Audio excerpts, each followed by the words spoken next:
준호는 촬영장을 빠져나와 차에 올랐다. 스태프들과 나눈 인사는 짧았고 표정은 더 짧았다. 창밖으로 도심의 불빛이 흘러갔다. 신호등, 간판, 보행자 모두 그의 시야 안에서 흐릿하게 번졌다.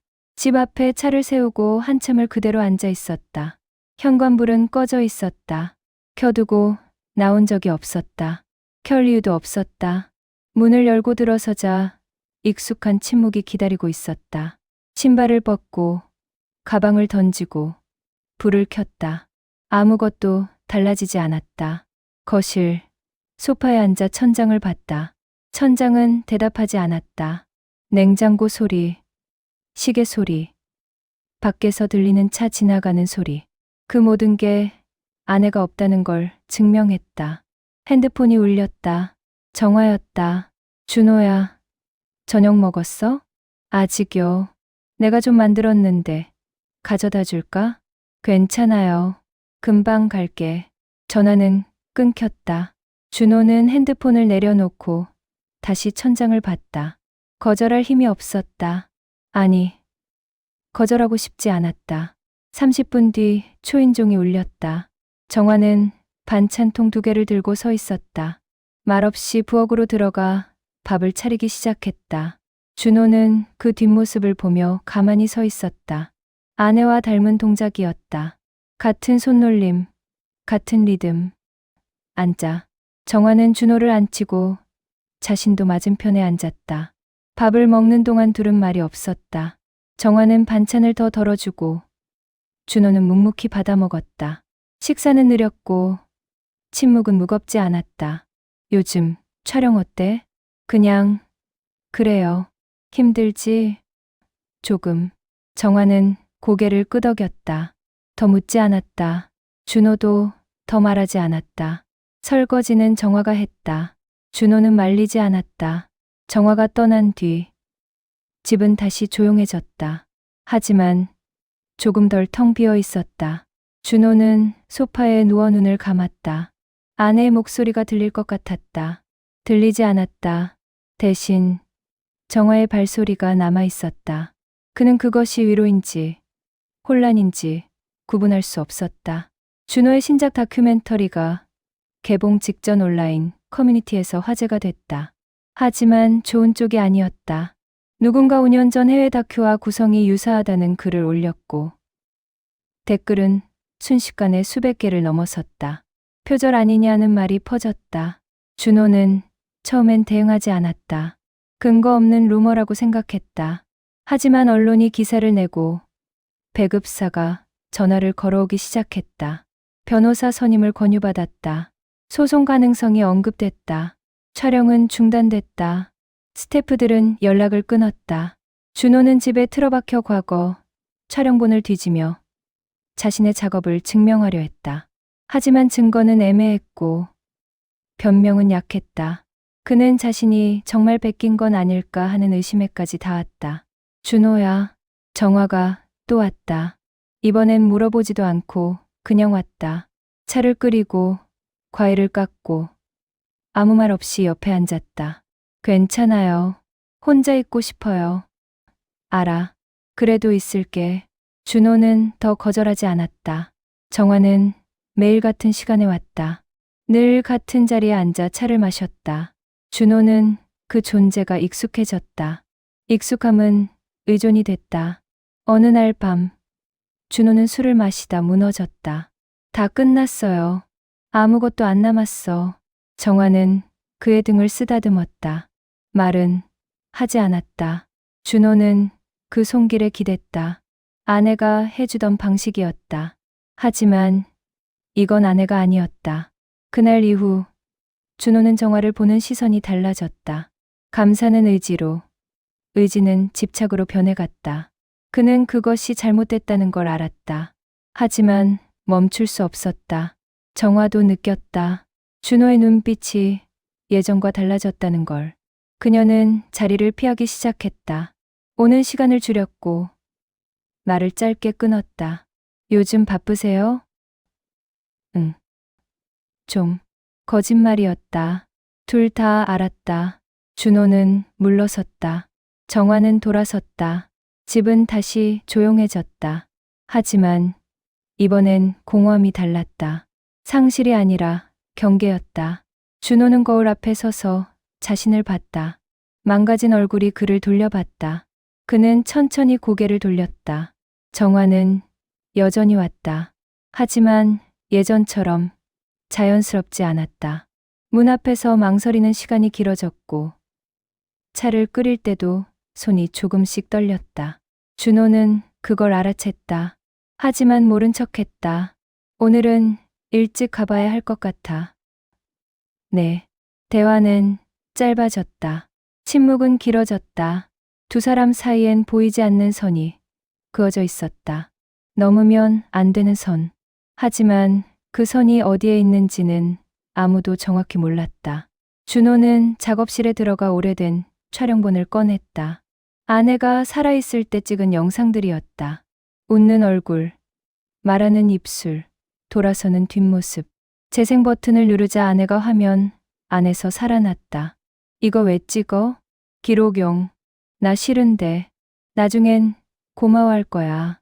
아내는 카메라를 향해 손을 흔들었다. 영상은 거기서 끝났다. 준호는 멈춘 화면을 오래 바라봤다.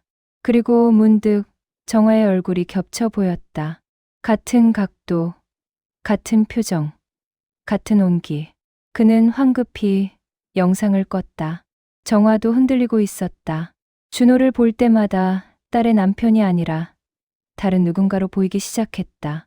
그건 위험한 감정이었다. 자신이 지켜야 할 자리를 잊게 만드는 감정. 엄마, 요즘 자주 거기 가시네. 아들이 전화로 물었다. 응. 준호가 혼자라서. 그래도 너무 자주 가시는 거 아니에요? 정화는 대답하지 못했다. 아들의 말이 옳았다. 하지만 발걸음은 멈출 수 없었다. 어느 날 저녁, 두 사람은 나란히 앉아 차를 마셨다. 준호는 말하고 싶었다. 정화에게 고마웠고, 미안했고, 혼란스러웠다. 하지만 입이 떨어지지 않았다. 정화도 마찬가지였다. 자신이 왜 여기 있는지, 무엇을 바라는지 알 수 없었다. 딸을 그리워하는 건지, 준호를 원하는 건지, 아니면 그저 외로움을 피하는 건지. 정화 씨. 응, 고마워요. 정화는 고개를 끄덕였다. 더 이상 말하지 않았다. 준호도 멈췄다. 둘은 각자의 찻잔을 들여다봤다. 그날 밤, 정화가 돌아간 뒤 준호는 작업실 문을 닫았다. 다시는 열지 않기로 했다. 정화는 집으로 돌아가 거울 앞에 섰다. 자신의 얼굴을 오래 들여다봤다. 둘 다 알았다. 이대로는 안 된다는 걸. 하지만 어떻게 끝내야 하는지는 몰랐다. 정화의 아들이 귀국했다. 해외 출장이 끝나고 한동안 한국에 머물기로 했다는 연락이 왔다. 정화는 반가웠지만 동시에 불안했다. 엄마, 같이 살아요. 제 집 넓으니까. 아니야, 괜찮아. 혼자 계시기 답답하시잖아요. 거절할 명분이 없었다. 정화는 짐을 쌌다. 준호에게 연락했다. 준호야, 내가 한동안 못 올 것 같아.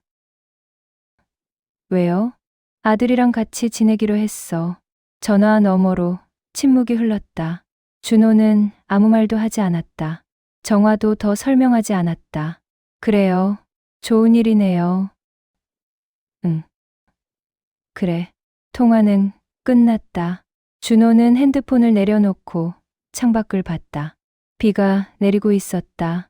아들의 집은 깨끗하고 넓었다. 정화는 자기 방을 얻었고 규칙적인 식사를 했다. 아들은 성실했고 효자였다. 하지만 정화는 편하지 않았다. 엄마, 요즘 어디 아프세요? 아니, 괜찮아. 그럼 왜 자꾸 한숨 쉬세요? 정화는 웃으며 고개를 저었다. 아들은 더 묻지 않았다. 하지만 눈빛은 의심스러웠다. 며칠 뒤 아들이 물었다. 혹시 자주 가시던 그 집, 준호 씨 집 맞죠? 응. 왜 그렇게 자주 가셨어요? 혼자 있어서 딸 생각도 나고 그래도 너무 자주 가신 거 아니에요? 사람들이 이상하게 볼 수도 있는데. 정화는 얼굴이 굳었다. 아들의 말이 칼처럼 꽂혔다. 무슨 이상한 소리야. 엄마, 저도 알아요. 엄마, 외로우신 거. 근데 그렇다고. 그만해. 정화는 자리에서 일어났다. 아들은 더 말하지 않았다. 하지만 공기는 무거워졌다. 준호도 마찬가지였다. 정화가 오지 않자 일상이 흔들렸다. 차를 끓이는 소리, 반찬을 덜어주는 손길, 말없이 앉아있던 존재. 모든 게 사라졌다. 그는 정화에게 연락하고 싶었다. 하지만 하지 않았다. 명분이 없었다. 아니, 명분을 만들면 안 됐다. 어느 날 우연히 마트에서 마주쳤다. 정화는 아들과 함께였다. 준호는 멀리서 그들을 봤다. 정화도 준호를 봤다. 두 사람은 눈을 마주쳤다가 곧 피했다. 아들이 물었다. 저 사람 아세요? 응. 준호. 아, 매영. 아들은 고개를 숙여 인사했다. 준호도 답례했다. 짧은 대화가 오갔고 헤어졌다. 돌아가는 길. 정화는 뒤를 돌아봤다. 준호는 여전히 그 자리에 서 있었다. 정화는 발걸음을 재촉했다. 그날 밤 정화는 결심했다. 완전히 정리하기로. 준호도 알았다. 이제 끝이라는 걸. 정화는 준호에게 마지막으로 전화를 걸었다. 준호야, 내일 한번 들를게. 네. 더 이상 묻지 않았다. 둘 다 무엇을 위한 방문인지 알고 있었다. 다음 날 오후 정화가 왔다. 손에는 작은 보자기 하나뿐이었다. 준호는 문을 열어주고 거실로 안내했다. 정화는 평소처럼 차를 끓이지 않았다. 그냥 소파에 앉았다. 그동안 고마웠어. 저도요. 내가 너무 자주 온 것 같아. 미안해. 아니에요. 덕분에 버텼어요. 정화는 보자기를 풀었다. 안에는 아내가 쓰던 머그컵이 들어 있었다. 정화가 가져갔던 것이었다. 이거 돌려줄게. 준호는 컵을 받아들었다. 손때 묻은 손잡이가 따뜻했다. 정화 씨. 응. 저 잘못 생각한 적 있어요. 죄송해요. 정화는 고개를 저었다. 아니야. 나도 마찬가지였어. 우리 둘 다 외로웠던 거지. 근데 이건 아니잖아. 우리. 준호는 고개를 끄덕였다. 정화는 일어섰다. 잘 지내? 네. 정화 씨도요. 정화는 현관으로 걸어갔다. 문을 열고 한 번 뒤를 돌아봤다. 준호는 그 자리에 서서 손을 들었다. 정화도 손을 흔들었다. 문이 닫혔다. 준호는 컵을 내려놓고 작업실로 갔다. 오랫동안 닫아뒀던 문을 열었다. 먼지가 쌓인 카메라를 꺼내 닦았다. 렌즈를 확인하고 배터리를 충전했다. 창밖을 봤다. 햇빛이 들어왔다. 준호는 카메라를 들고 거리로 나갔다. 사람들, 나무, 바람, 모든 게 프레임 안에 담겼다. 그는 셔터를 눌렀다. 촬영은 다시 시작됐다. 표절 논란은 서서히 잦아들었다. 준비 중이던 새 프로젝트가 재개됐다. 스태프들이 돌아왔고 일정이 잡혔다. 밤이 되면 여전히 집은 조용했다. 하지만 준호는 이제 그 고요를 견딜 수 있었다. 아내의 부재를, 정화의 부재를, 모든 상실을 받아들이기 시작했다. 어느 날 편집실에서 작업하던 중 준호는 아내의 영상을 다시 꺼냈다. 이번엔 도망치지 않았다. 끝까지 봤다. 웃는 얼굴, 흔드는 손, 그리고 꺼진 화면. 고마웠어. 준호는 파일을 저장하고 컴퓨터를 껐다. 창밖으로 새벽이 밝아오고 있었다. 그는 그리움과 해방이 함께 올 수 있다는 걸 배웠다. 사랑했던 사람을 기억하되 붙잡지 않는 법을, 상실을 기록하되 그 안에 갇히지 않는 법을. 준호는 카메라를 메고 밖으로 나갔다. 새로운 하루가 시작되고 있었다.